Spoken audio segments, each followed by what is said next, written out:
Ma critique est globale. La République elle doit se manifester dans tous les aspects de la politique. Jean-Pierre Chevènement, je vais vous laisser maintenant entre les mains de Mazarine Pinjot qui va s'occuper de vous.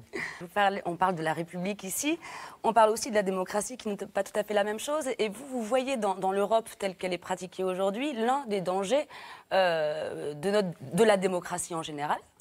Est-ce que vraiment l'idée de l'Europe est contraire à l'idée de la démocratie? Alors la démocratie un implique qu'on s'entende.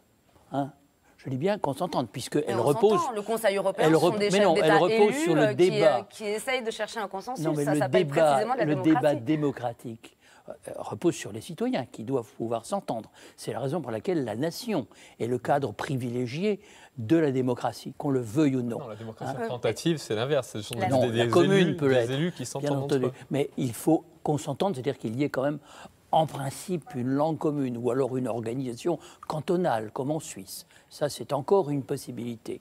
Mais l'Europe elle-même, telle qu'elle fonctionne aujourd'hui, a été pensée comme un substitut des nations, alors qu'on devait penser l'Europe comme un prolongement des nations. Ouais.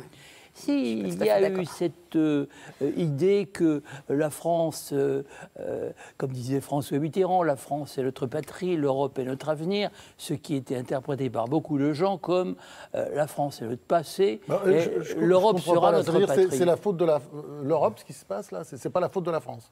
En ce qui concerne la Grèce, en général. En ce qui concerne la Grèce, tous les problèmes que nous avons, on a l'impression que le désinvestissement politique français est lié au fait de l'Europe. C'est-à-dire qu'on a l'impression que la crise de la démocratie en France, le fait de ne plus faire confiance aux politiques, etc., serait lié à l'Europe. Je ne vois pas le rapport. Je trouve qu'on inverse exactement le problème. Je vais vous expliquer. Nous avons perdu 15 points de compétitivité sur l'Allemagne depuis le début des années 2000, 2002, 2003, et nous n'arrivons pas à remonter par la voie d'une dévaluation interne, trop douloureuse, comme on le voit en Espagne ou en Grèce.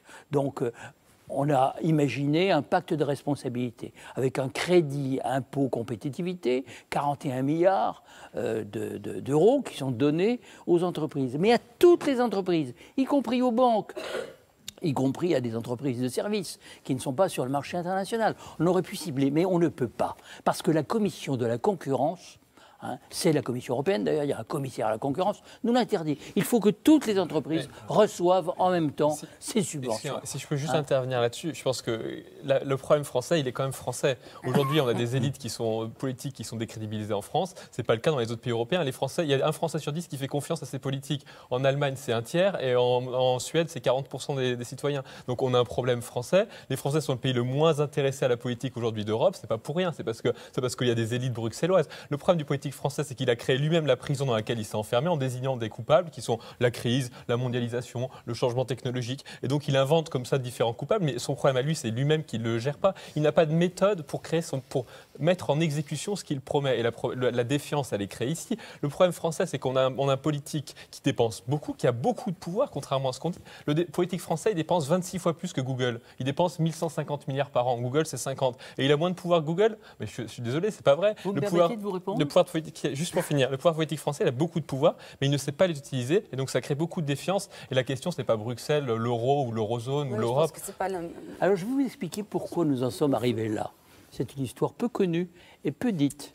Mais dans les années 1980, il y a eu un grand acte de dérégulation pour toute l'Europe, qui nous mettait peut-être en harmonie avec ce qui se passait dans le monde anglo-saxon, avec Mme Thatcher et M. Reagan. C'est ce qu'on a appelé l'acte unique, qui a été voté par les socialistes, mais aussi par la droite, en 1987. Et en fonction de quoi, on a par exemple libéré tous les mouvements de capitaux, non seulement à l'intérieur de l'Europe, mais également vis-à-vis des pays tiers et en provenance des pays tiers. Et cette réforme a été immédiatement... C'était la liberté, c'est dans la devise de la République. C'était la liberté des capitaux. Vous devriez être content, Jean-Pierre Chevènement. Oui, mais la liberté des capitaux de voyager à la vitesse de la lumière fait évidemment contraste avec la liberté des travailleurs qui, eux, sont assignés au local. Ils sont comme les manants du Moyen-Âge attachés à la glèbe.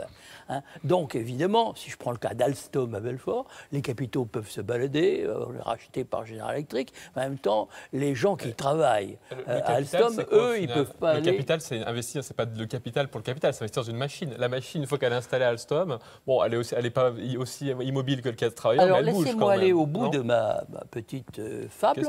On a donc envoyé tous ces pouvoirs à Bruxelles, y compris celui de régler la concurrence, plus de politique industrielle, plus d'État stratège, rien du tout.